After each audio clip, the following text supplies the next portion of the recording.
Aí.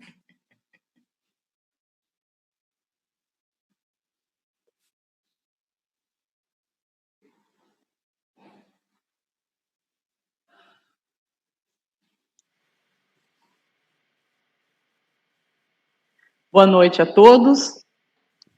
Estamos ao vivo no canal IMESB VC do YouTube para todo o Brasil, numa semana histórica para o Instituto Municipal de Ensino Superior de Bebedouro, Vitório Cardassi, porque inovamos, trazendo qualidade de ensino nos temas mais diversos a semana toda para as lives. Recebemos palestrantes de todo o Brasil, na área jurídica, na área do agronegócio, na área de direito do trabalho, e hoje vamos receber uma das mais renomadas e conceituadas economistas do país, que já foi executiva em São Paulo, tem um canal no YouTube, Dinheiro Eu Gosto, e então hoje representando o curso de administração.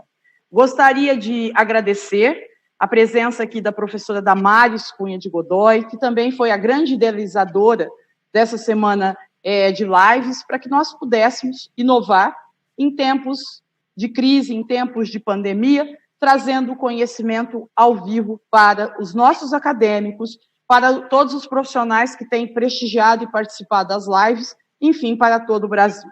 A professora Marinês, eu tenho um carinho muito grande pelos laços familiares que nos unem.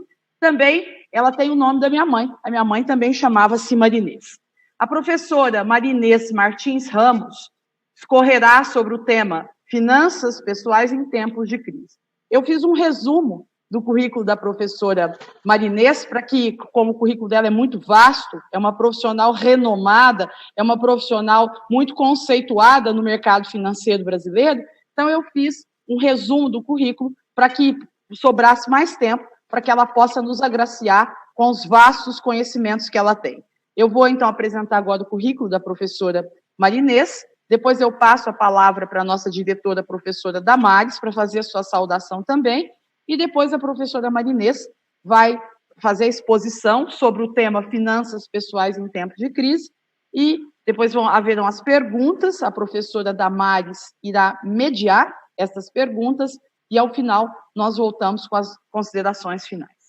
A economista Marinês Martins Ramos é formada em Economia pela Universidade de Campinas, pela Unicamp, é pós-graduada em Propaganda e Marketing pela Escola Superior de Propaganda e Marketing de São Paulo, tem uma trajetória profissional consolidada de 28 anos no mercado financeiro, já trabalhou em importantes bancos nacionais e estrangeiros, como, por exemplo, China Construction Bank, Big Banco, Itaú Unibanco e Citibank.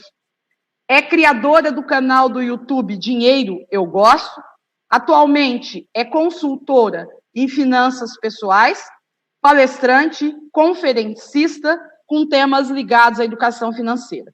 Também tem curso em gestão monetária e bancária pela Universidade de Xangai, na China.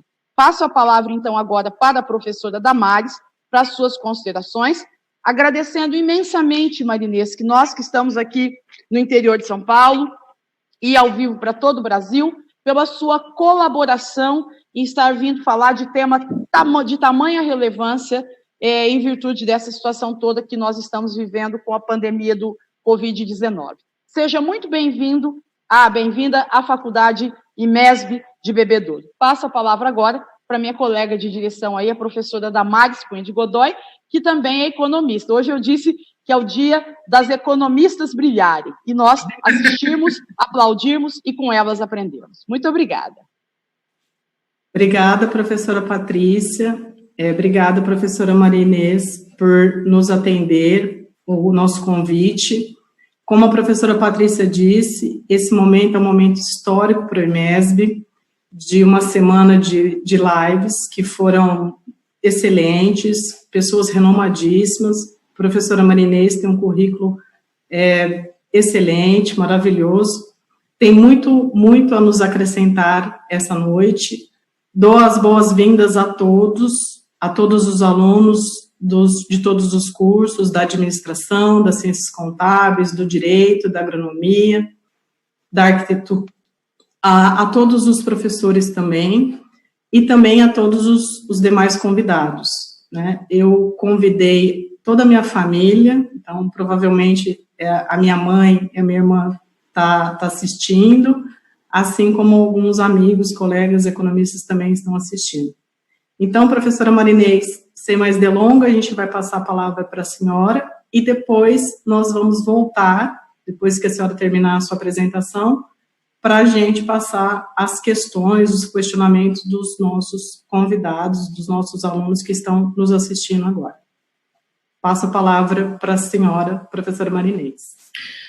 Pois não. É muita honra para mim, agradeço imensamente a professora Patrícia Jacinto, a professora Damares, por ter me convidado para esse importante evento. Eu acompanhei as palestras que ocorreram esse ano, então, para mim é uma grande responsabilidade, eu espero corresponder à expectativa, quero compartilhar o meu conhecimento de economia, enfim, e também estar disponível a todas as questões que posteriormente virão. Um dado interessante da minha vida é que eu descobri a minha vocação para a economia aos 16 anos. Eu ainda estava no 2º colegial, naquela época falava-se colegial, hoje é ensino médio, né? E eu nunca mais parei de estudar desde então. É um tema que eu amo de paixão, minha vida inteira é dedicada a isso, então vamos ver como que eu posso compartilhar esse tema tão desafiador que vai ser a palestra de hoje, né, sobre conversar sobre economia no contexto da pandemia do Covid-19. Professora Marinês, desculpa, eu já vou deixar uma questão aqui, que é bastante, que todo mundo me pergunta, e com certeza as pessoas vão querer perguntar, e eu acho que a gente pode fazer essa reflexão, em relação aos gestores públicos, né, que eles têm que escolher ou a saúde ou a economia, né, então, claro, a senhora vai apresentar, vai falar, mas eu acho que mostrar que não existe esse conflito entre saúde e economia, mas que a gente precisa dos dois, né? Já que a senhora está falando da economia, né, como algo tão importante que talvez no nosso país isso acaba não tendo essa educação desde o início, de quando as pessoas estão no início da sua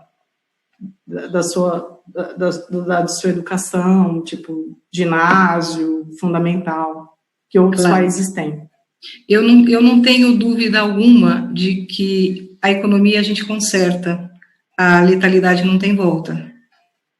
Né? Para isso servem os estudiosos, os economistas, os burocratas, os profissionais que vão consertar a economia com algum sufoco. Agora, a saúde, o óbito, isso a gente não volta atrás. Então, as duas coisas, elas são importantes, é lógico que são importantes, mas essa escolha eu acho que ela nem procede, né? Assim, a gente ouve muito falar sobre isso, é caro ou coroa? Não. São as duas coisas e a nossa prioridade é a saúde. Pelo menos essa é a minha opinião. Professora, eu vou deixar a senhora, então, à vontade, com a palavra, para a senhora fazer toda a sua exposição, e depois eu volto, tá bom? Pois não. Muito obrigada. Bom, eu me planejei a apresentação de hoje em 4 etapas. A primeira delas seria fazer uma explanação sobre a Covid-19 e a economia. A segunda parte, falarei sobre 3 comportamentos nossos, né, que eu observo nas pessoas, que estão muito ligados a esse tempo de profundo estresse e isolamento. Esses comportamentos, eles são importante entendê-los como a gente se sente nessa pandemia, porque eles vão ser definitivos para no momento seguinte, quando essas coisas acabarem, como é que nós estaremos, porque isso vai ter um fim, né? A terceira parte da nossa apresentação, eu vou apresentar um caso prático e encerrarei falando da reserva de emergência, que é um tema muito importante para as finanças pessoais e acho que eu gostaria de contribuir enfim, incentivar todas as pessoas a constituírem uma reserva e falarei sobre a importância dela. Bom, passando em revista, então, a primeira etapa da nossa apresentação, o que surpreende demais nessa pandemia foi a sua rapidez.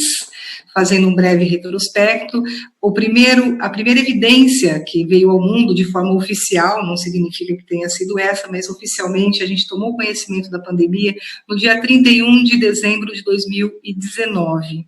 Foi o caso quando a China declarou ao mundo que havia um vírus novo circulando. Em 11 de março, portanto, nenhum trimestre, a OMC já decretou pandemia.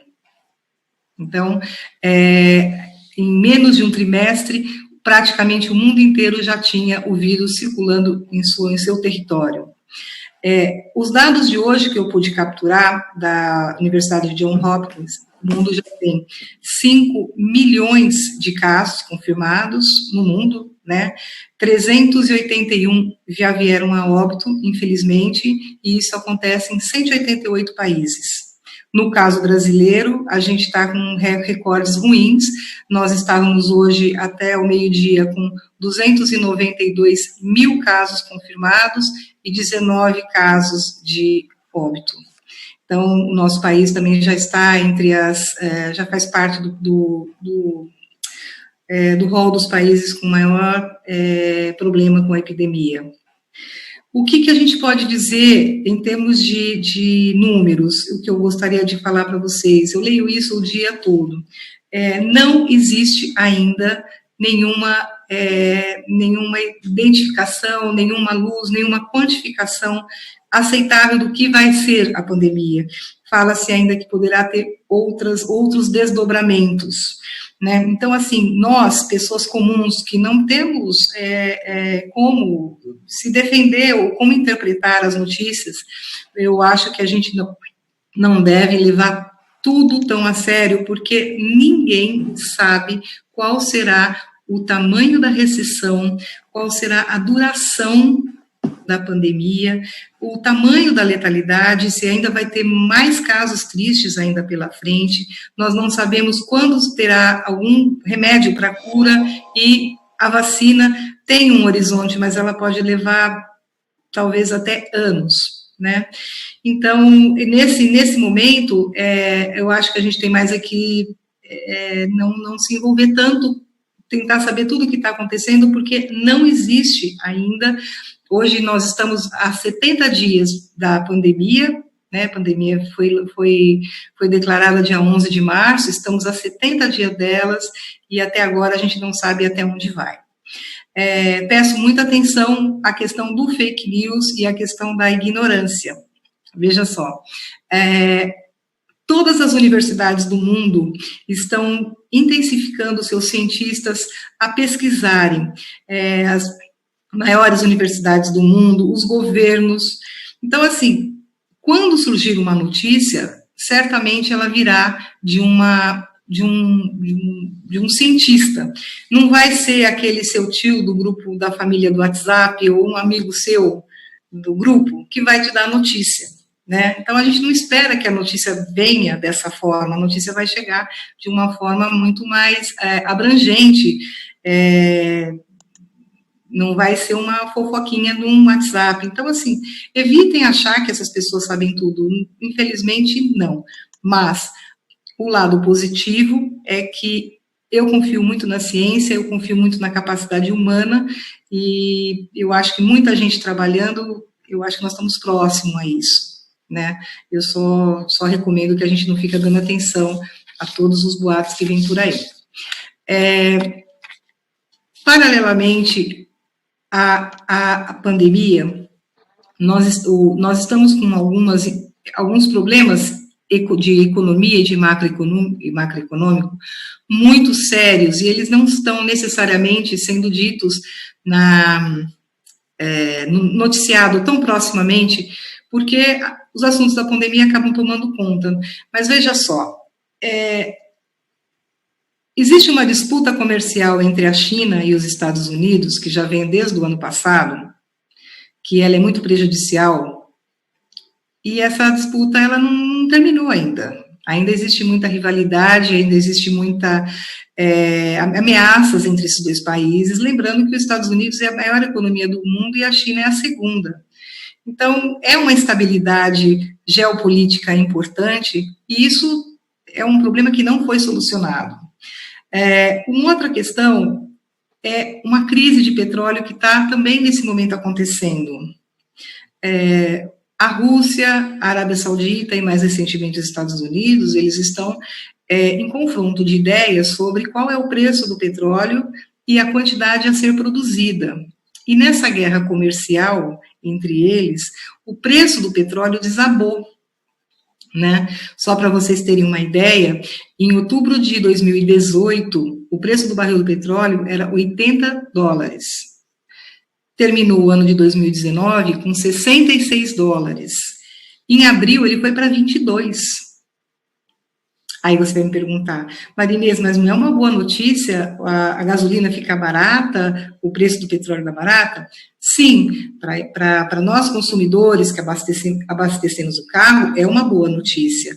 Mas para a Petrobras, que é uma das maiores empresas brasileiras e toda a cadeia de petróleo envolvendo a Petrobras, para eles é péssimo, porque eles vão continuar fazendo os derivados de petróleo, recebendo muito menos, né? Veja, de $80 a $22, como foi em abril. Então, isso desestimula investimento. A gente tem o setor sucroalcooleiro, produz etanol, que emprega muita gente, é uma indústria gigantesca e muito importante no Brasil. Eles também estão com preço totalmente rebaixados. Então, isso tem outras implicações também, isso influencia na cotação do dólar, isso muda as relações. Então, assim, o preço está baixo, mas em algum momento ele vai subir. E a hora que ele subir, desarranja tudo de novo, as paridades e a formação dos preços. Então, a gente tem aí um problema sério para frente. Os economistas costumam dizer que quando o preço cai, ele desce pela escada, e quando ele sobe de elevador. Então, na hora que a gasolina voltar a subir, a gente vai levar um susto. A gente não está notando nem que a gasolina baixou, porque a gente nem sai de casa, né? Mas a questão do petróleo, imagina o Brasil, que teve pré-sal, é bem complicado. O outro ponto também que está acontecendo em paralelo é que esse é um ano de eleição nos Estados Unidos, eleição nos municípios brasileiros, e todo ano de eleição existe uma mudança além da parte política, às vezes gastos públicos desnecessários, é um ano meio tenso, sempre foi assim, né? Então, e a gente também, aliás, não se sabe nem se a eleição será adiada no Brasil e nos Estados Unidos, mas também não é um ano convencional, mais uma preocupação. Indo agora diretamente ao Brasil, a pandemia ela nos pegou extremamente país fragilizado, né?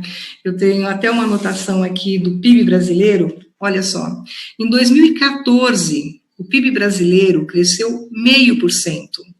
Em 2015, foi negativo, 3,6%. 2016, menos 3,3%. 2 anos de recessão. No ano de 2017, 18 e 19, só cresceu 1%. Então, assim, nós estamos, aqui eu falei de 6 anos, nós estamos vindo de uma época muito de recessão, crescimento lento, por isso que a gente tem desemprego elevado, por isso que o país não anda. Agora, com a chegada da economia, já existe uma expectativa, segundo o Boletim Focus dessa semana, que captura a opinião dos economistas, diz que a expectativa é que a economia retroceda esse ano 5% negativo.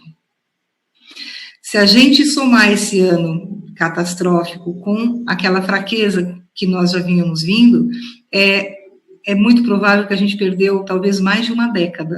Talvez o Brasil irá retroceder aproximadamente uns 15 anos. Né? Então, são anos bem difíceis, eu não estou nem falando não estou nem olhando o 2020, eu estou vendo todo o conjunto, como nós somos pegos na recessão, o mundo inteiro foi pego com a pandemia, mas a pandemia chegou até nós num estado de muita estagnação. Então, isso é muito preocupante. Nós temos também, atualmente, eu considero uma instabilidade política, né? Nós temos aí os poderes todos os dias falando alguma fala inadequada, alguma provocação, não há harmonia.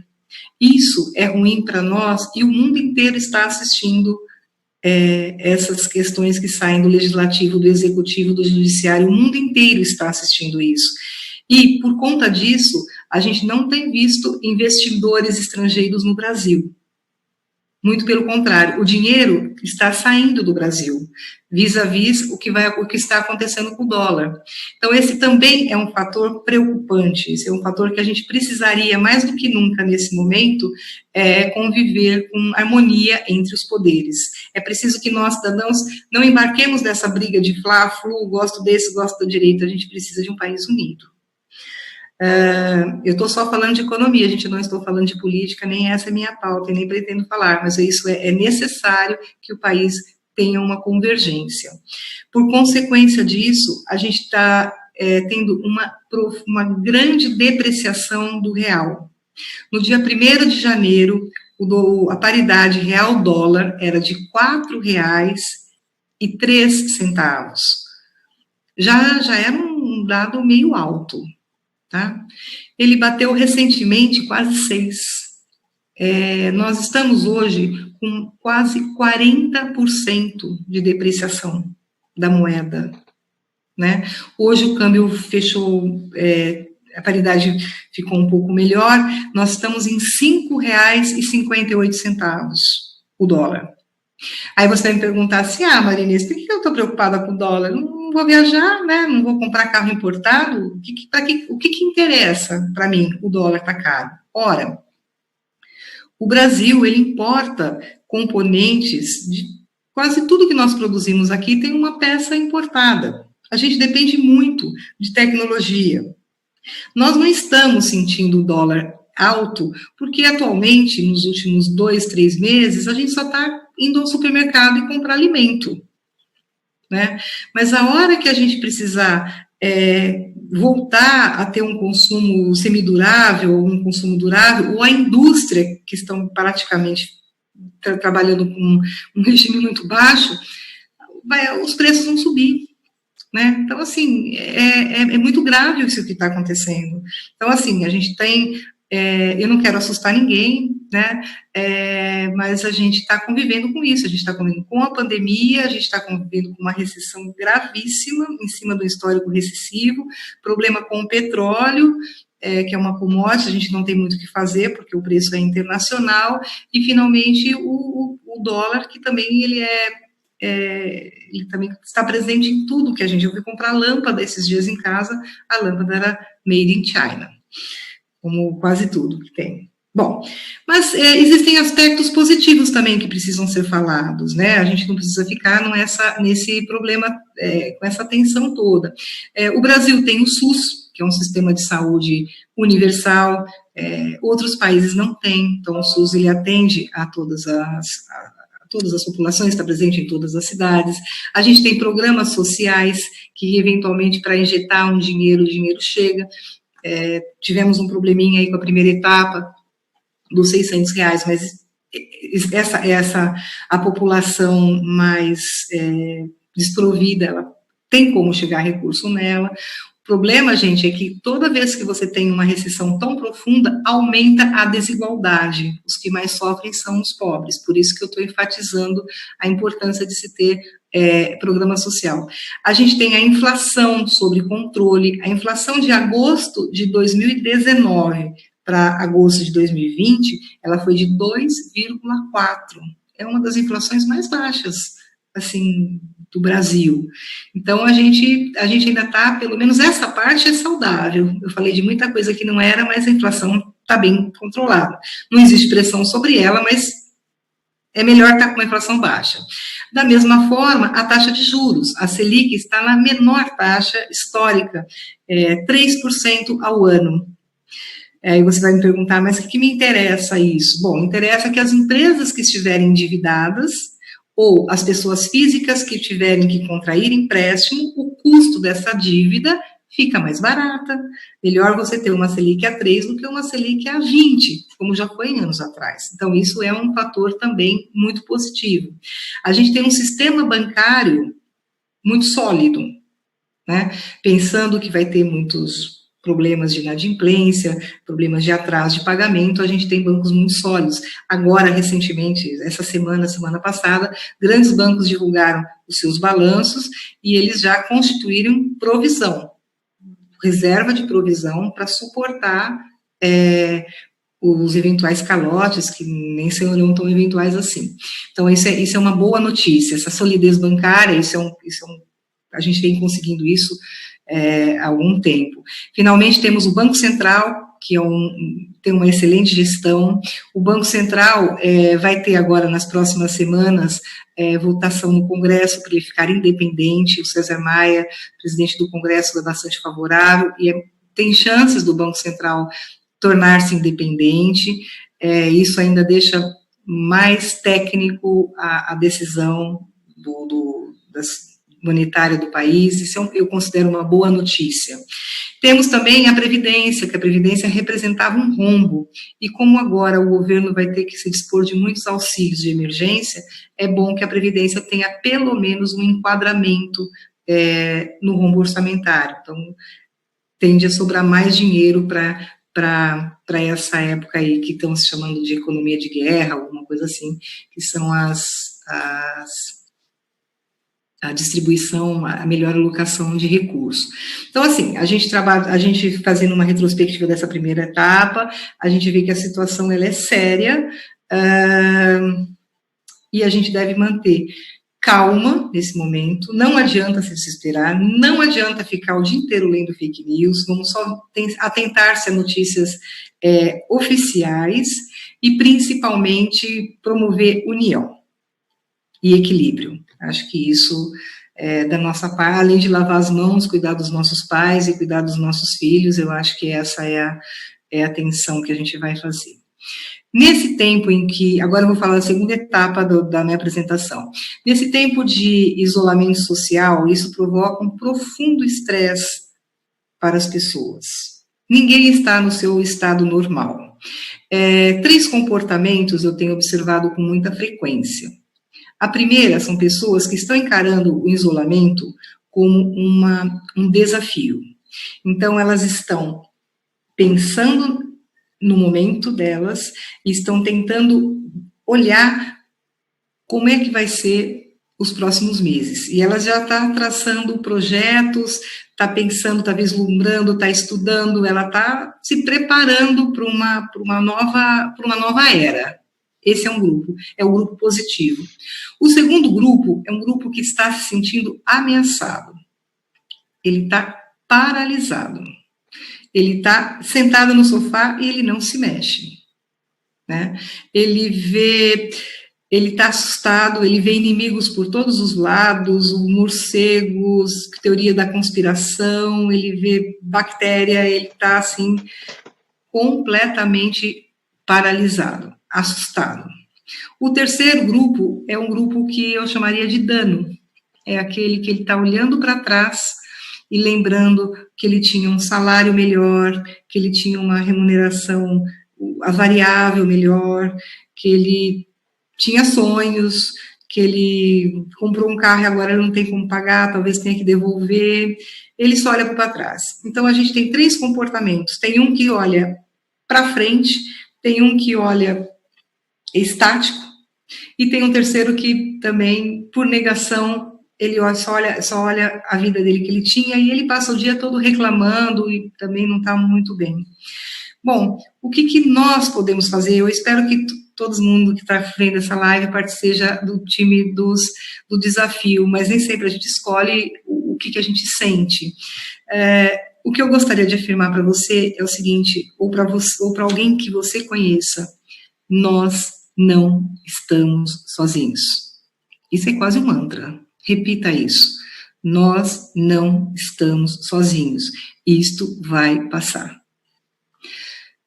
Como a gente pode ajudar? Gentileza, consciência, compaixão, pensar nas pessoas, resgatar amizades, buscar uma vida mais equilibrada e menos consumo. Até então, muita gente curava a ansiedade com o consumo. A gente vê que isso nem era uma boa saída e agora a gente também não está consumindo. Então, a gente precisa manter a calma, a tranquilidade e começar a olhar o mundo novo que vai surgir. E começar a ver o lado bom da vida também. Porque esse comportamento que a gente tem agora é que vai definir a nossa saída. Né? Quando tiver uma vacina, um remédio, o isolamento deu certo, as pessoas puderem voltar a trabalhar, a gente precisa estar íntegro. Não dá para chegar... O que você fez nos últimos 3 meses? Eu fiquei sentada no sofá. Não pode ser assim, né? O outro lado da pandemia que é interessante é que a pandemia, ela está sendo um acelerador do futuro. Muitas coisas já estavam acontecendo e a gente não percebia. Exemplo, trabalho remoto, home office, ensino à distância, a sustentabilidade, falando de um consumo menos exagerado e mais consciente, o e-commerce, empreendedorismo, porque o desemprego já vem alto, então muitas pessoas já estão se lançando no mercado de trabalho. Então, assim, isso tudo não é novidade. Com a quarentena, todo mundo passou a fazer o home office da vida, mas isso não é novidade, né? Então, isso vai ser uma tendência. O que aconteceu foi que, com a pandemia, isso só foi veio acelerar. Uma pergunta que eu me faço com frequência, e eu gostaria de perguntar isso para vocês, é o seguinte: você acha que o mundo está doente ou ele estava doente? Né? Se a gente for pensar quantos gestos, ações, abraços, falta de estudo, falta de desenvolvimento pessoal, a gente falava assim, eu não tenho tempo para a família, não tenho filho para nada, não tenho tempo. A gente não tinha uma vida, assim, exatamente saudável, exatamente de desenvolvimento, né, das nossas capacidades. Então, eu acho que isso também é uma outra questão. A gente vê uma série de vídeos, uma série de mensagens, né, que até passarinho que não existia voltou, rios estão mais limpos, as pessoas também estão sendo mais carinhosas com seus familiares. Então, assim, a nossa vida, ela não era também uma questão... Ela não tinha esse lado saudável. E a gente está aprendendo muita coisa nessa pandemia. Por exemplo, a gente está aprendendo a importância da saúde, a importância da ciência, a importância dos cientistas, dos enfermeiros, dos agentes funerários, do pequeno produtor que mora perto da nossa casa, dos motoboys. Então, a gente vivia uma vida meio arrogante, de olhar só para os chefes, para os diretores, né, para as celebridades, e esses todos eram invisíveis. Agora a gente também está com uma consciência muito mais humana, né, uma noção muito mais próxima à realidade. Eu estou falando tudo isso para que a gente comece a se preparar para o mundo novo que vai surgir. Né?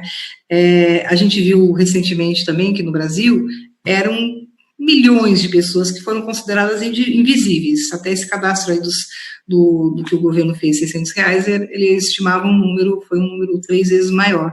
Então, assim, tem muita coisa à nossa volta, e esse lado também de conscientização eu diria que é um lado positivo da pandemia. A gente precisa nos tornar pessoas melhores até do que nós já éramos, né?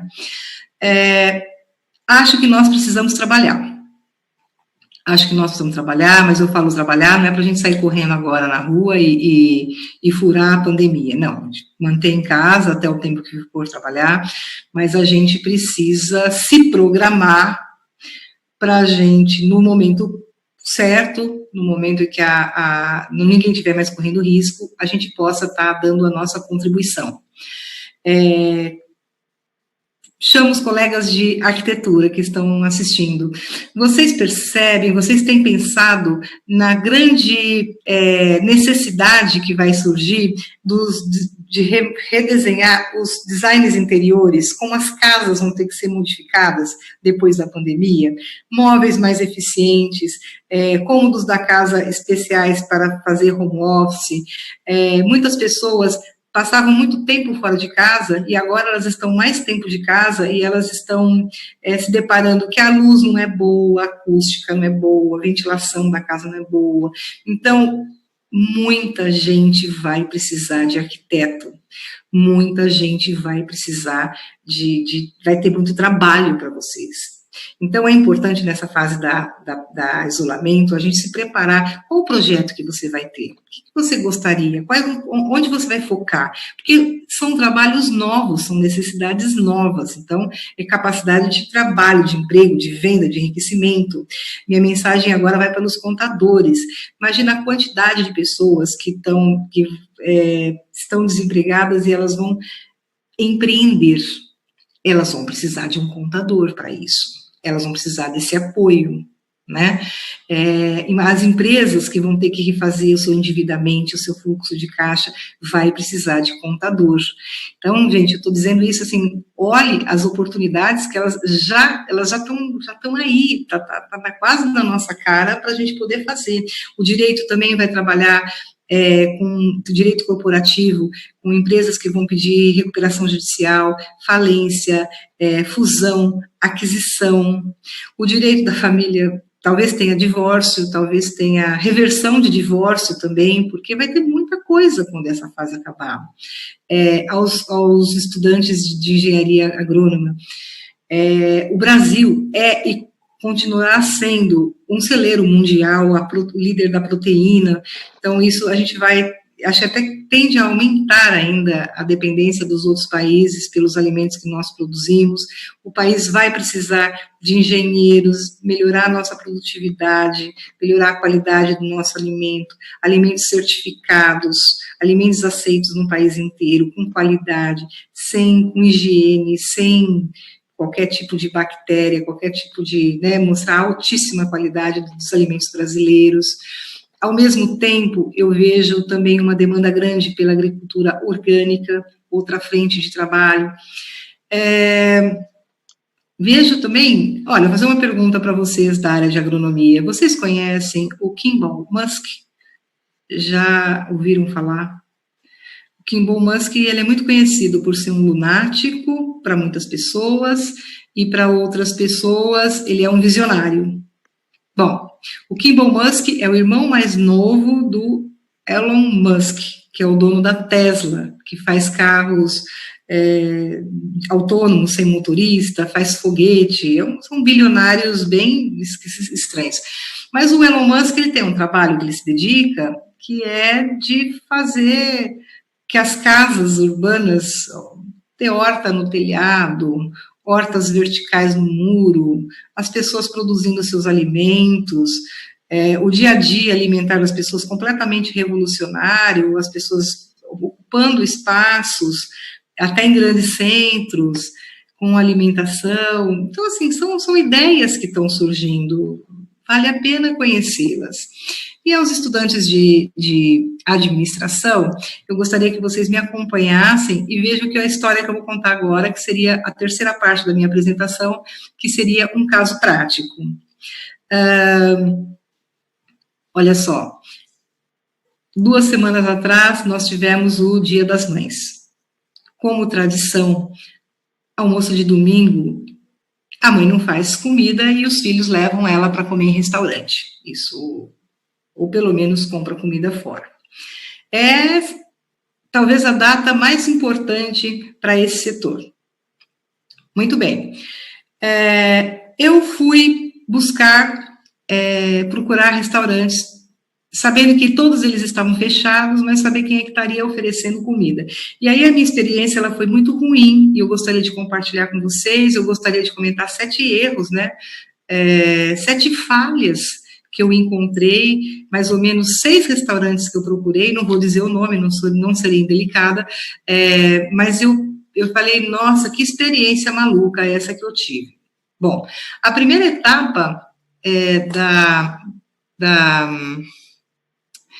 primeira etapa do restaurante foi o seguinte, eu entrava no site,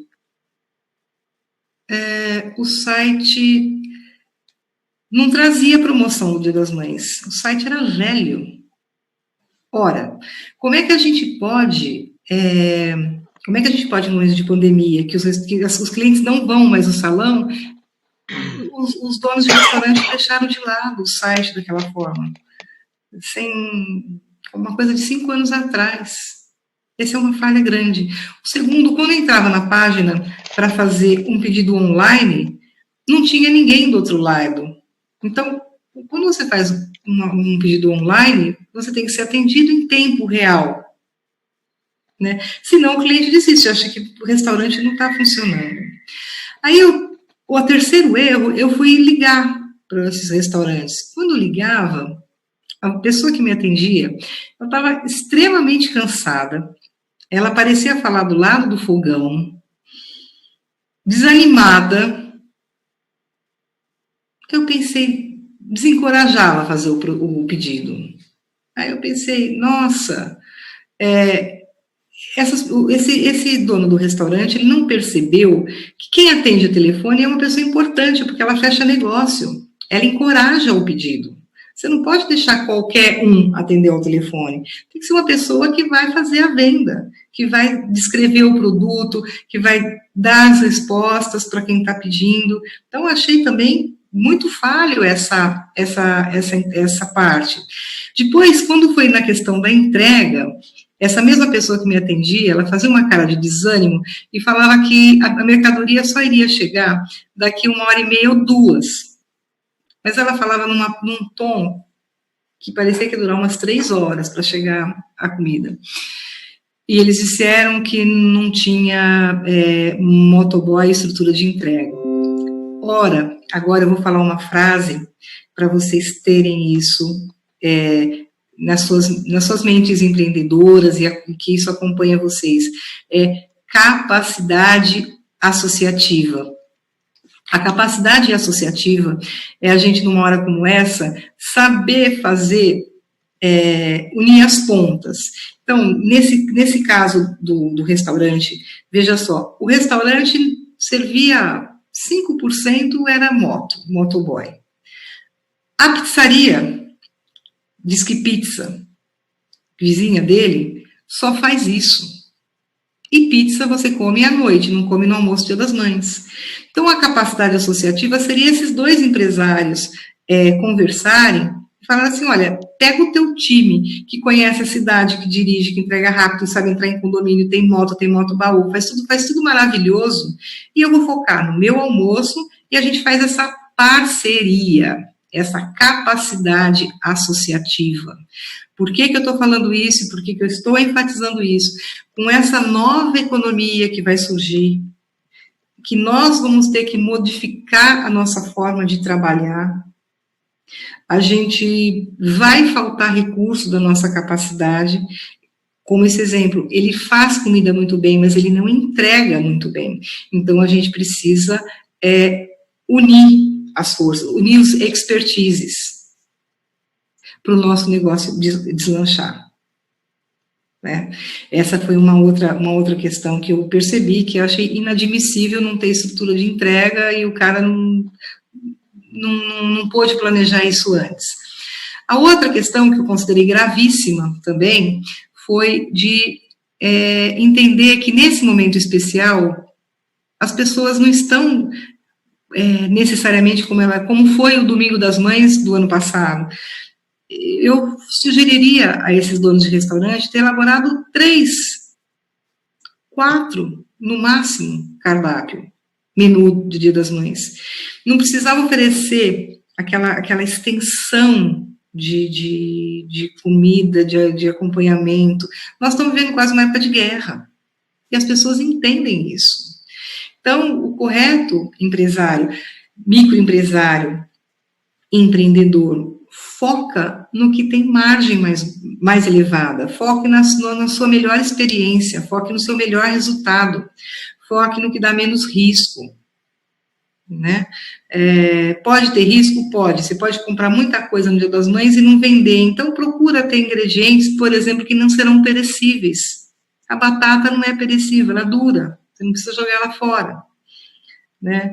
Então, simplifica. Então, se eles tivessem simplificado o cardápio e ainda feito uma associação, poderia ter feito muitos pedidos de uma forma muito mais agradável, né?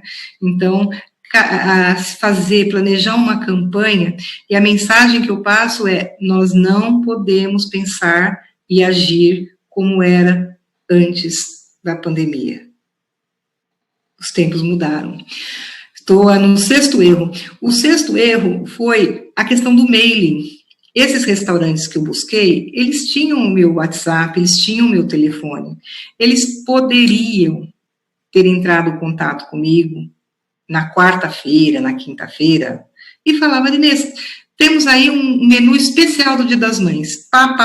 Preço, Você não gostaria já de fazer a reserva?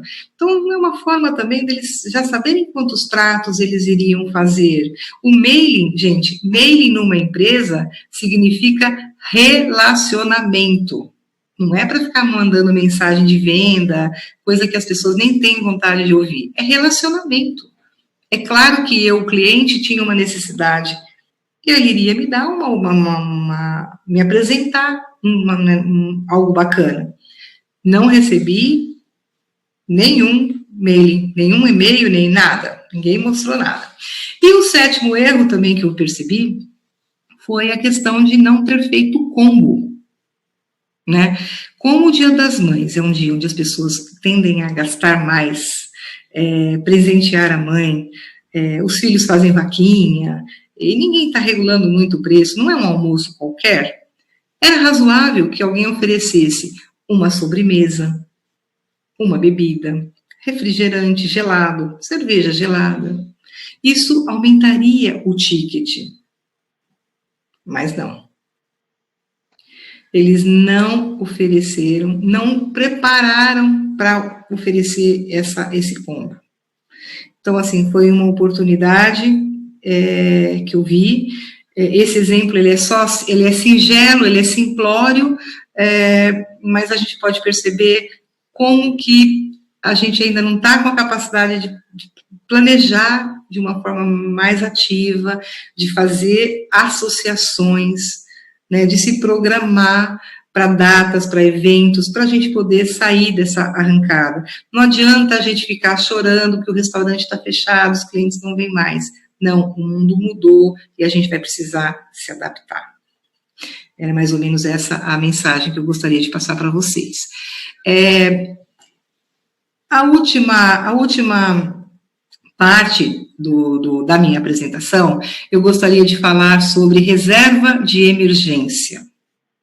A reserva de emergência eu considero uma das organização financeira número 1. A gente, qualquer processo de renda da nossa vida, nossas finanças pessoais, ela tem que começar com a reserva de emergência. A reserva de emergência é um recurso que a gente deixa ele estacionado, guardado, não mexe, para ser utilizado em tempos difíceis. Não tem tempo mais difícil do que a pandemia. Então, a reserva, ela significa assim, qual o tamanho da reserva? Bom, vamos começar por essa pergunta. A reserva de emergência, ela varia de acordo com a idade da pessoa, a estrutura familiar e o tipo de renda que ela tem. Se ela é um profissional autônomo, se ele é um profissional registrado, se ele é um profissional que está próximo com perigo de ser mandado embora, se ele está estável. Então, ela não existe uma receita para todo mundo.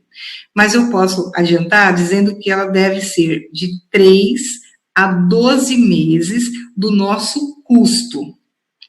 Exemplo mínimo.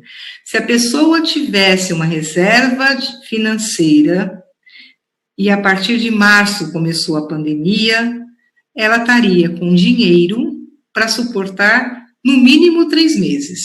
Então, seria abril, maio, junho. Se a reserva dela fosse de 12 meses, ela estaria com condições de bancar as suas despesas até março do ano que vem. Então, o que a gente observa é que o brasileiro, infelizmente, ele não tem educação financeira, ele não sabe se planejar. Eu acredito que as escolas, desde a formação fundamental, já deveria falar sobre dinheiro, para ter cidadãos com mais segurança. Eu converso com as pessoas e eu posso lhes dizer com segurança, eu estou vendo pessoas desesperadas, sem dinheiro, pessoas com dinheiro, pessoas classe média, pessoas com pouco recurso. Eu estou vendo, assim, a sofrência da população brasileira, porque ela não consegue pagar conta, está escolhendo qual conta ela deve pagar, porque ela não constituiu a reserva financeira. Aí você vai perguntar assim para mim, Maria Inês, mas é tão difícil fazer reserva financeira, o que eu ganho não sobra nada. É verdade. A nossa renda pessoal no Brasil, ela é muito baixa mesmo. Para algumas pessoas é rigorosamente o essencial. Porém, precisa começar. Alguém fala assim, eu vou começar com R$10. R$10 não é dinheiro. É dinheiro. R$10 é pouco, mas se você tiver o hábito de R$10 todos os meses, teve um mês um pouquinho melhor, você aporta R$50, é uma questão de disciplina, é uma questão de você se programar para isso, e você tem essa reserva financeira. O exemplo mais claro que eu posso oferecer para vocês é ver uma imagem que ficou nessa pandemia, que ficou triste, não sai da cabeça da gente, é ver que centenas de milhares e milhões de brasileiros dormiram na porta da Caixa Econômica Federal para poder sacar R$600. Então, assim, quando a gente não tem dinheiro, R$600 viram uma salvação. Por isso que eu não desprezo a poupança que começa do baixo, do pouco. 25, 10, 50, o que você puder. Ela é essencial para sua segurança. Então, esse assunto ele é fascinante. Eu tenho um canal no YouTube, como já foi mencionado, chama-se Dinheiro Eu Gosto. Tem alguns vídeos que se dedicam especialmente à constituição da reserva de emergência, mas eu incentivo a todos vocês a constituírem as suas, a se preocuparem com ela, independentemente de começar pequenininho, né? Aonde aplicar a reserva de emergência? Numa aplicação de renda fixa, pode ser na poupança, na caderneta de poupança, pode ser no Tesouro Direto Selic, são LCI, LCA de banco, CDB. Procure aplicações que não esteja exposta a risco. Você deposita, ela fica lá. A reserva de emergência ela tem que ter liquidez. Quando você precisa, ela saca. Ela não pode ser uma operação variável, por exemplo, a bolsa. Se a bolsa você põe 100, às vezes quando você vai precisar, ela está valendo 50. Então, não pode ser bolsa de valores, né? Seria mais ou menos essa a intenção da reserva de emergência. Eu estimulo, eu oriento muitas das pessoas a fazerem essa reserva de emergência. Mesmo agora, na época de crise, também é importante a gente prolongar. A gente não sabe até quando essa pandemia, esse isolamento, essa fase difícil vai perdurar, mas a gente precisa tomar muito cuidado com as nossas finanças. Mencionei também que existem possibilidades que estão se abrindo.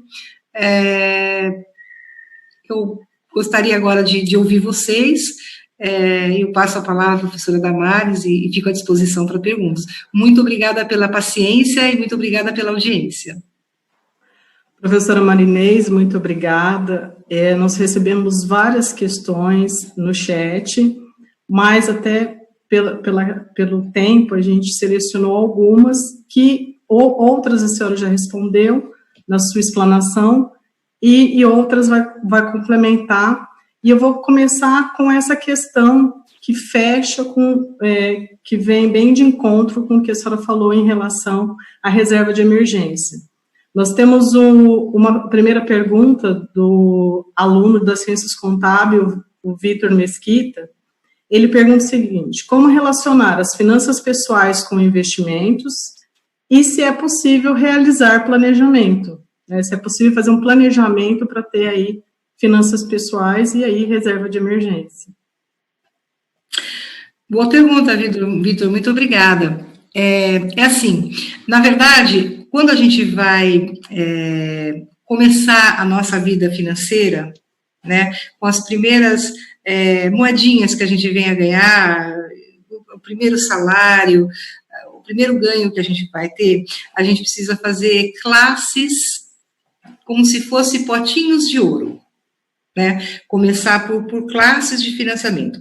A primeira, a número 1, é a reserva de emergência. Então, Vitor, como provavelmente você é jovem, você está estudando, é importante que a primeira etapa você calcule o seu custo, aquele custo que você consegue honrar todas as suas contas, ficar no zero, mas você sai bonito, paga todo mundo. Então, esse custo, eu vou só dar um número fictício, só para a gente imaginar que seja R$1.000, tá? Só para ficar um número redondo. Então, eu recomendo que você junte dinheiro para ter 3.000. Porque aí você vai ter 3 meses pela frente, coberto pela reserva de emergência. Separado esses 3.000, que ele vai ficar na renda fixa, estacionado bonitinho, não mexe, esquece, nem fala para ninguém que você tem esse dinheiro, deixa ele lá. Completado esses 3.000, aí você pode começar a pensar, sim, em fazer outros potinhos que serão de investimento, tá certo? Que vão ser para outras finalidades, para realização de sonho, para construção da casa própria, para comprar um veículo, para fazer uma faculdade do filho, sua, para fazer um tratamento de saúde, para fazer, assim, outras finalidades. E aí você vai modificando, inclusive, a forma de aplicação. Aí já nem precisa ser na renda fixa. Pode ser aplicações que visam prazos mais longos e que pagam mais. Como, por exemplo, ações. Eu gosto de ações, gosto de fundo de imobiliário, né? Aí existem várias outras aplicações. Mas primeiro garante a reserva de emergência e não misture. Professora Marinês, em relação a isso, um outro aluno também, o Rafael Ferreira, ele pergunta qual o melhor investimento a se fazer nesse período? Assim, já colocando, depois que você tem uma reserva de emergência, né? E aí, se tem muitas pessoas, às vezes aqui a gente só fala que existe muitas pessoas que estão sem reserva de emergência e que estão em situações de vulnerabilidade, mas tem pessoas que, na verdade, já têm essas reservas de emergência ou até reserva de liquidez e, de repente, eles estão vendo aí uma possibilidade de investimento. Então, eles gostariam aí de uma dica de investimento neste período. Ótimo. Muito bom sim.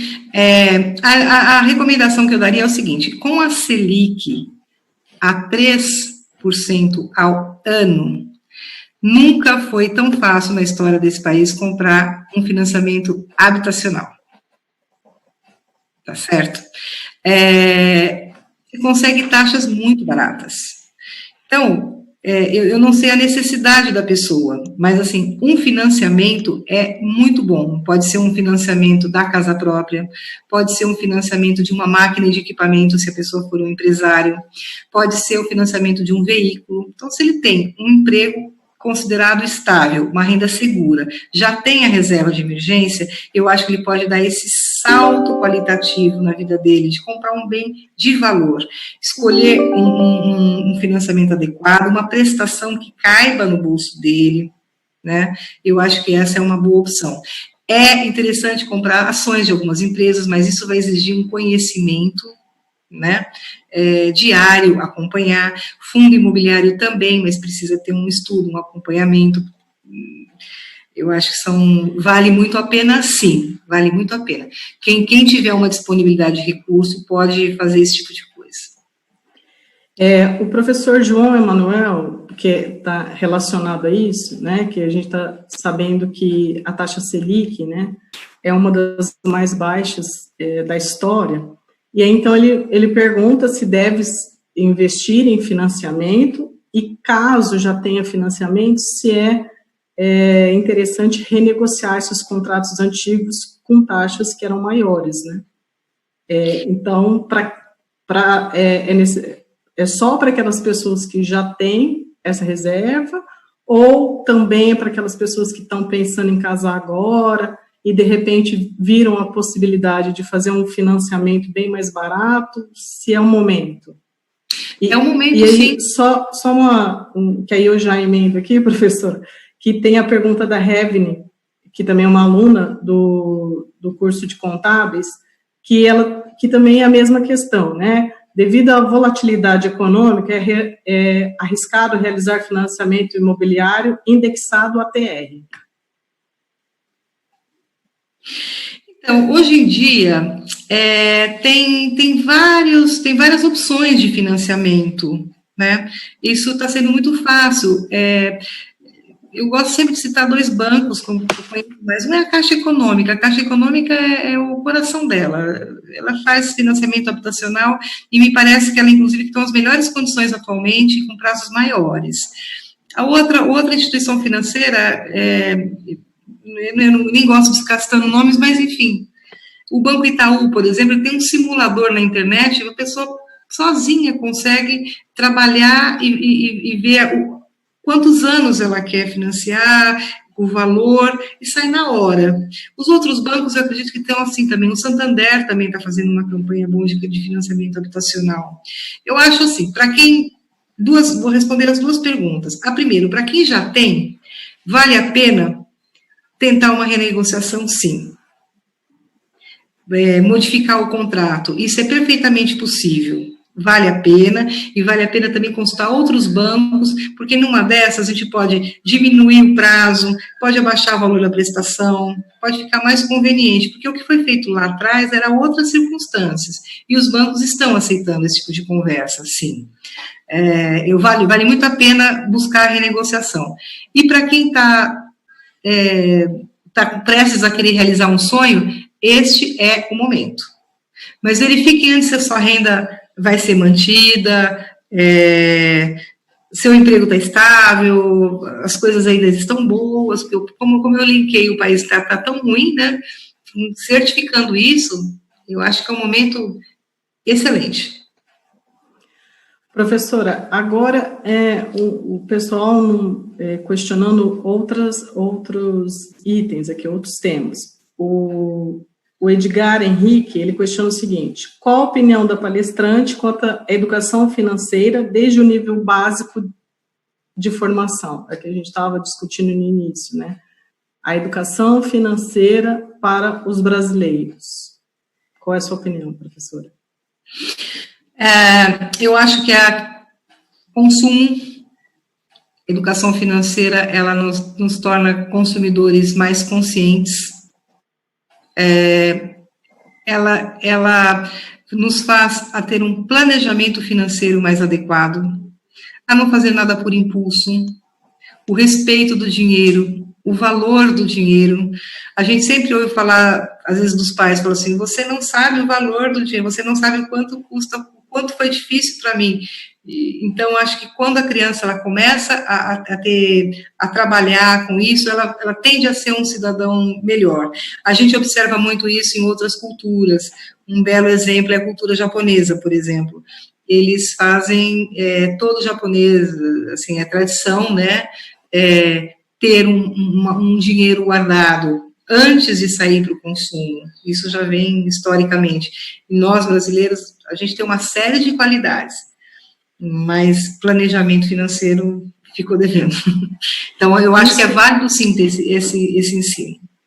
Isso é importante colocar, né, professora? Porque, às vezes, as pessoas acham que educação financeira, ela é um hábito, né? Então, é uma disciplina, né? Não simplesmente eu ganho muito, então aí eu vou poupar.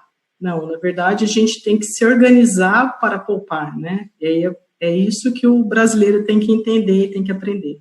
É isso? É isso. A melhor forma, professora Damares, eu diria que é assim, eu vou receber o meu salário. A primeira coisa que eu faço é destacar uma parcela e guardar. Então, vamos dizer, se meu salário bruto era R$2.000, eu já não recebo R$2.000, porque na minha conta tem a dedução dos impostos. Às vezes eu pago um pouco do ticket, às vezes eu pago um pouco do plano de saúde. Porque as pessoas já acham que elas ganham 2.000. Mentira, tenta fazer conta certa. É o valor líquido que aparece. O brasileiro já erra aí, tá? Ele gasta 2, mas ele não ganha 2. Ele vai ganhar lá 1.600. Não estou dando grandes números. Desses 1.600, ele deve puxar uma notinha dessa e esquecer. Se chegar no fim do mês e sobrar mais, ele complementa. Ele não pode começar o ano gastando, falar, quando for no dia 30 eu vejo que sobrou. Não sobrou nada, gente. É gostoso comprar, consumir, sempre falta alguma coisinha. Então, a disciplina é essa, todos os meses. Aí eu posso pensar, nossa, esse mês passado eu saquei uma nota de 50 e guardei. Daria para dar guardado um pouco mais ou um pouco menos, e aí eu vou me ajustando. Mas o raciocínio é sempre esse. Damares, tem uma pergunta do André Pipino aqui, do professor André Pipino, que eu achei muito interessante. Ele só pergunta, Marinês, se você pudesse dar alguma orientação para todos nós, para os profissionais, se seria melhor investir em financiamento imobiliário ou em consórcio imobiliário? Eu gosto de financiamento. Pelas regras, pelas taxas, pela segurança das instituições. Está respondido aí, André? Oi?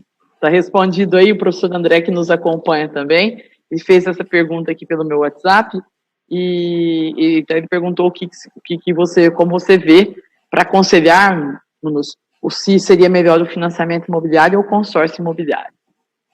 O consórcio é uma tentação, porque ele às vezes dá um rio, se eu tiver uma sorte, pode ser que eu serei contemplada daqui a 2 meses e eu já passo na frente de todo mundo. Mas, gente, deixa eu falar isso de uma forma delicada. Na história do Brasil teve muitos consórcios que não foram bons e deram calote para as pessoas. Né? No site do Banco Central existe uma relação de consórcios que já tiveram problema, então a primeira coisa, se pensar em fazer o consórcio, é ir buscar a idoneidade desta instituição. Né? Eu, pessoalmente, eu tenho um pouco de receio. Eu prefiro uma instituição mais formal e eu prefiro fazer o seguinte, eu prefiro ter a minha reserva de emergência, esquecer, fazer uma outra reserva que vai ser da entrada. Enquanto eu vou fazendo uma entrada, eu também já vou vendo o tipo de imóvel, a negociação, vendo taxa, a localização do bem, e aí eu tendo a emprestar o menor possível, tá certo? Eu esqueci de falar também que, além da Selic estar baixa, muitas pessoas estão endividadas e talvez o preço dos imóveis caia. Então, para quem tem um dinheiro, eu não sei qual foi um dos nossos, foi o Rafael ou o Vitor que perguntou no começo da pergunta.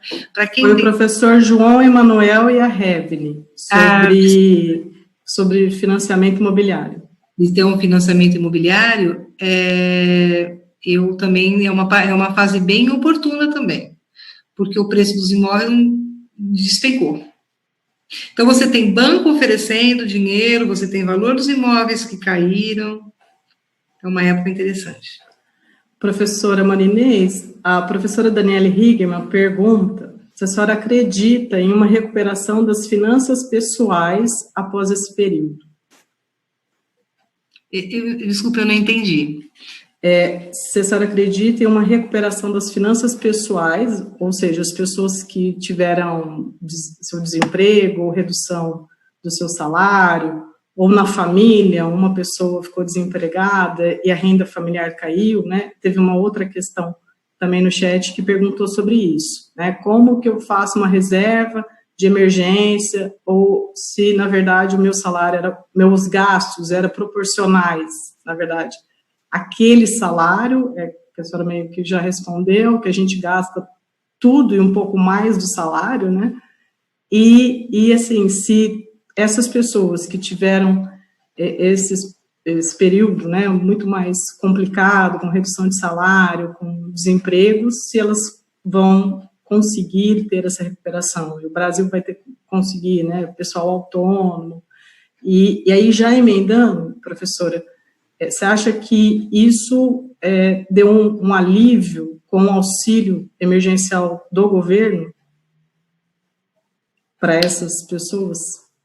Bom, deixa eu primeiro pensar nessa pessoa que ela teve uma renda que ficou diminuída, né, por conta da pandemia, e muita incerteza pela frente.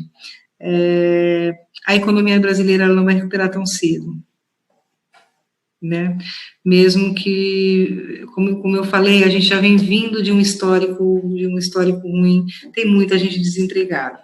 Mas isso não é motivo para a gente ficar naqueles dois comportamentos que eu falei, né? Que seria ficar ameaçada ou ficar se sentindo encolhida.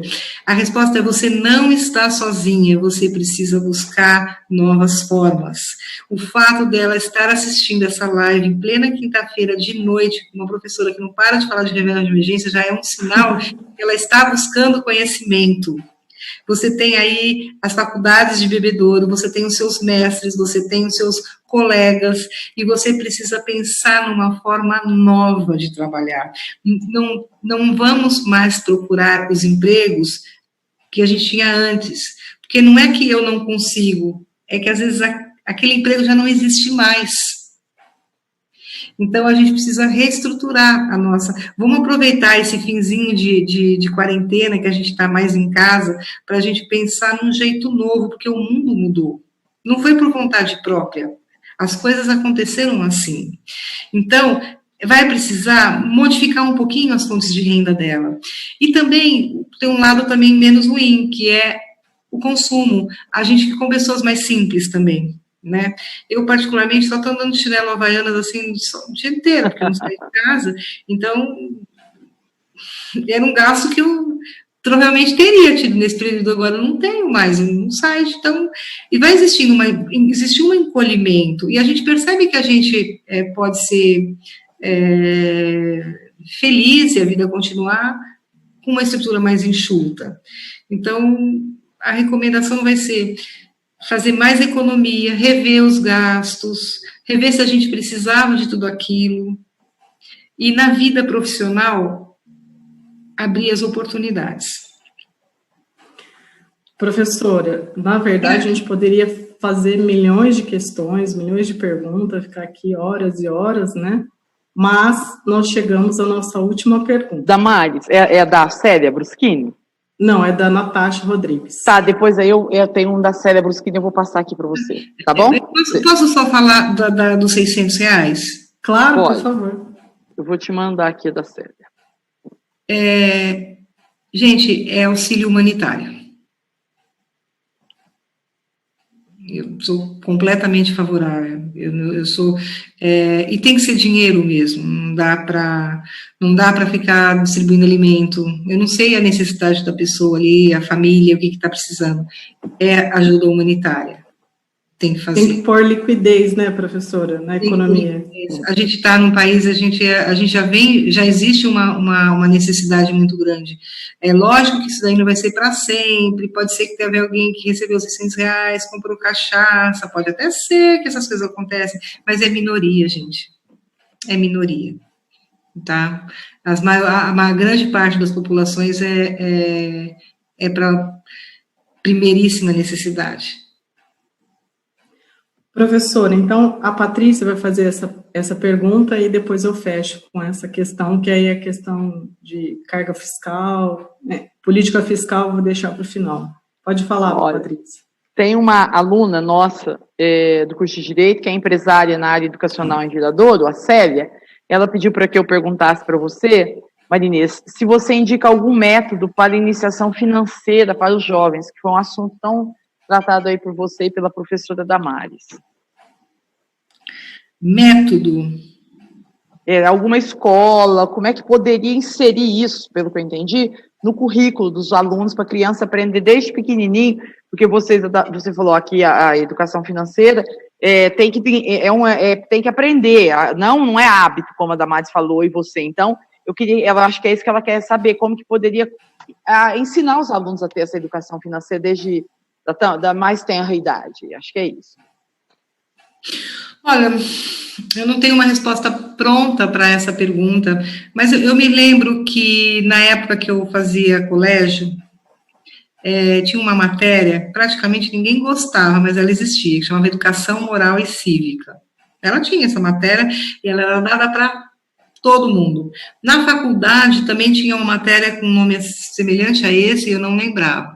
Bom, por que eu acho que a questão das finanças ela é importante? Porque todo mundo vai lidar com dinheiro. Quem faz arquitetura, quem faz agronomia, quem faz medicina, quem faz odontologia. Uma das coisas mais difíceis que tem, gente, é por preço. Nossa, como é difícil falar. Então, a gente precisa ter uma relação amigável com o dinheiro, ter esse tipo de coisa. Então, eu acho que deveria ter uma disciplina, sim, mas eu não conheço uma metodologia que poderia ser implementado. Mas eu acho que vale a pena, sim, fazer módulos, fazer uma coisa para os pequenininhos, depois para os jovens, depois para os universitários. Os universitários estão na porta de saída, muitos deles já têm remuneração, né? Eu acho que é sério isso, e o Brasil é muito carente disso, mas eu não saberia indicar nenhum método. Eu posso até pedir por cortesia, Patrícia, eu não gosto de deixar pergunta sem resposta. Pega, por gentileza, o e-mail, a pergunta, eu pesquiso e respondo diretamente. Agora, ao vivo, eu vou ficar devendo, porque eu não conheço, mas eu vou pesquisar. Eu vou mandar o contato da aluna para você, Marinês, e aí você entra em contato com ela, tá bom? Obrigada. Volta a palavra aí para a professora Damares. Professora, então, para a gente terminar, né, a última questão é da Natasha Rodrigues. Ela questiona sobre a carga fiscal, né, se a mesma permanecerá diante de tal cenário. Nós sabemos, né, que estamos aí com uma política fiscal colocando benefício, política fiscal expansiva colocando benefício, e aí o pessoal está preocupado, quem vai pagar essa conta, né? A gente sabe que nós, economistas, sabemos que a macroeconomia nos informa aí que se você tem uma política fiscal expansiva, pode causar inflação, futura, acredito que não, porque a gente está em plena recessão, quase uma depressão. Mas e aí? A senhora acha que tem redução de impostos, ou vai haver aumento de impostos, se a carga se mantém? Qual que é a opinião da senhora em relação a isso? Então, você lembra que eu disse até que quando a pandemia chegou no Brasil, a gente ainda estava desarrumado, né? Sim. A gente tinha ainda, a única coisa que a gente tinha feito, assim, por exemplo, foi a Previdência. Eu não vou nem discutir, mas pelo menos a Previdência, que representava um rombo, ela havia sido equacionada. A reforma fiscal, e tributária, ela seria a próxima reforma necessária para fazer. Só que, infelizmente, nós não a fizemos. Então, a gente ainda vive com duplicidade de impostos, necessidade de revisão. A nossa estrutura fiscal, ela é extremamente confusa, poderia ser mais dinâmica, ela é antiga, ela não contempla a evolução do ambiente dos negócios, das cadeias produtivas. Então, a gente está entrando nessa época em que o governo ele precisa, sim, acolher, precisa despejar dinheiro na saúde, né? Hoje foram mais de 1.000 óbitos. Acabei de ver uma notícia aqui, foi 1.100. A gente já estava querendo que esse número viesse reduzir, mas infelizmente ele ainda está num patamar muito alto. Então precisa ainda, a gente está com esse problema que é emergencial. A conta, quando terminar isso, ou mesmo quando terminar isso, quando acabar o ano, as contas vão estar do governo, vão estar toda bagunçada. O governo vai precisar gastar. E isso é consenso. Nós não vamos deixar a população nem morrer de fome, nem morrer de falta de assistência. Isso é uma questão que todos os municípios, os governadores, o presidente, cada um pensando um pouco mais assim, um assado, mas isso vai ter sim. Esses R$600, ele deve continuar por algum tempo. Agora, quem vai pagar essa conta? Já tem muitas coisas falando, por exemplo, de diminuir dividendos das empresas, a participação paga pelas empresas, tributar mais banco, já é outra medida que está sendo estudada, que é um setor muito forte. Tem uma revisão também de empresas exportadoras, a Lei Candir, que está, falei que tinha 17 anos, que fazia de exportação, parece que essa semana ela está sendo revista. Então, essas coisas vão estar tudo sendo debatidas no Congresso, no Senado, mas, assim, vai ser uma conta amarga para pagar, com certeza. Vai sobrar para alguém. Agora, nós, pessoas físicas que pagamos imposto de renda, essa talvez tenha alguma novidade também nas alíquotas. Eu não acompanho de perto, mas eu te garanto que a conta vai precisar fechar. Felizmente. Professora Marinês, muito obrigada.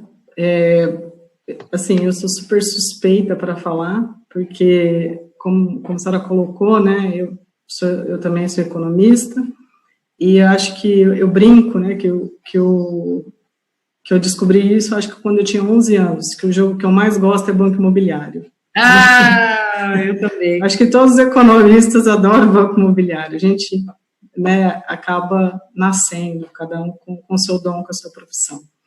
Então, muito obrigada. Eu gostaria muito de ficar aqui passando os questionamentos para a senhora, falando muito mais. Eu acho que realmente nosso país é muito carente em relação à educação financeira, em relação à economia. E é como a senhora colocou, né? A conta tem que fechar. De alguma forma, ela tem que fechar. Então, muito obrigada. Eu agradeço também a todos os alunos que participaram, a todos os professores. Agradeço aqui ao professor Josney, que não está aqui, né, mas que está ajudando a live aqui na parte técnica, que ajudou, assim, que está trabalhando aí horas e horas para fazer todo esse bastidor.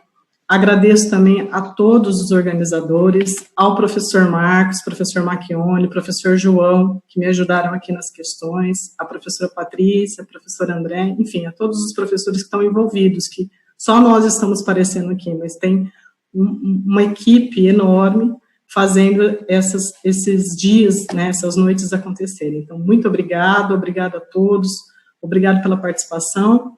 E nós, com certeza, quando tudo isso passar, professora, a gente gostaria que a senhora viesse aqui no IMESB, eu e a professora estamos aqui, eu e a professora Patrícia estamos no IMESB, uma em cada sala, nós estamos aqui, gostaríamos que todos estivessem aqui, e gostaríamos que a senhora, numa outra oportunidade, desse a sua palestra presencialmente. Muito obrigada de coração. Muito obrigada, professora Damares. Para mim seria uma honra conhecer o campus, as faculdades, ter contato com os alunos, conhecer o corpo docente. Parabenizo a iniciativa de fazer esse curso à distância. Vocês já estão olhando o futuro, né? Eu acho que o futuro a gente vai precisar incluir o presencial e o à distância, porque os dois têm pontos positivos, né? Isso já é uma iniciativa já olhando adiante.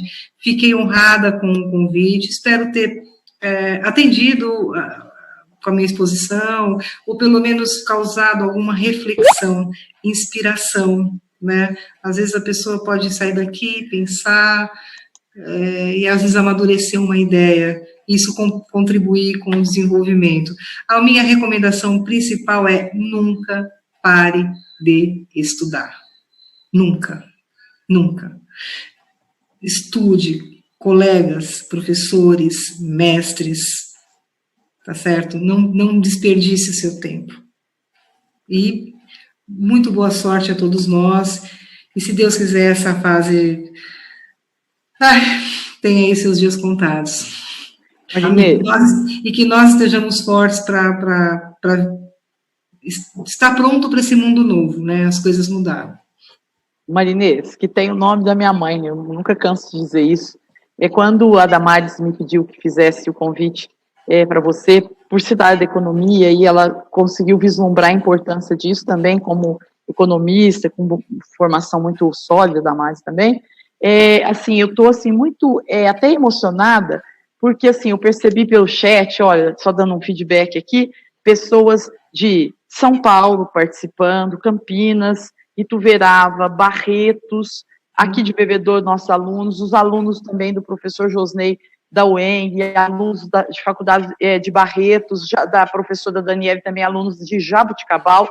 Então, é toda uma região aqui no interior do estado de São Paulo. Eu já sabia que seria nesse nível, porque eu tenho a oportunidade de conviver com você familiarmente e ter belíssimos ensinamentos. Ouvir você é sempre, para mim, um ensinamento, e te agradeço a generosidade de trazer para nós aqui do IMESB, para todas as pessoas que participaram e para todas as pessoas que estão ao vivo pelo canal IMESB VC em todo o Brasil, esse conhecimento, de uma maneira, eu até comentava aqui com o pessoal no chat, no grupo de organização das lives, você fala com tanta profundidade, mas de uma maneira tão simples. Isso eu não sei se é peculiar do economista, porque a Damares também fala com muita profundidade, mas de uma maneira não rebuscada, didática e simples. E você não é assim, professora, assim, já é uma pessoa do mercado financeiro, mas acho que está vindo com muita... porque eu acho que ensinar não é título. Ensinar é uma coisa que nasce, a gente nasce para ensinar. Então, eu acho que o seu canal, Dinheiro Eu Gosto, tem sido um elemento de muita conscientização das pessoas acerca das questões relacionadas a finanças, e também não seria diferente escutar de você, formada na Unicamp e com esse know-how nos bancos nacionais e internacionais. Muito obrigado pela sua generosidade e humildade em vir nos ensinar aqui, e que refaço as palavras da professora Damares, que você possa vir conhecer pessoalmente a instituição, ministrar alguma palestra, algum curso para nós aqui, pessoalmente, e assim, pode ter certeza que bombou no chat aqui, com alunos, com professores, e assim, agradecer a todos, o Josdei, que está aqui junto conosco, e todos os outros que estiveram nos bastidores, porque como a Damares disse, nós duas estamos aqui à frente, aparecendo, mas que não seria possível, porque a nossa escola é uma escola pública, uma escola, vamos dizer assim, que luta com bastante dificuldade, porque a questão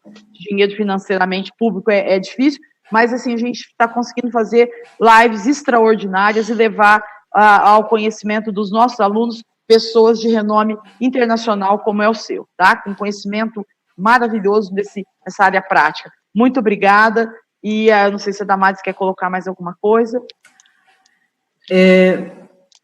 Professora, na verdade, só vou dizer, né, que a nossa semana, amanhã tem mais uma live, que aí o curso de Arquitetura e Urbanismo, que vai proporcionar essa live, então pedir para o pessoal se inscrever no nosso canal, IMESB VC, inscrever no canal também da professora Marinês, Dinheiro Eu Gosto, e participar amanhã da nossa live, que é a última live do IMESB em live, amanhã às 19h30.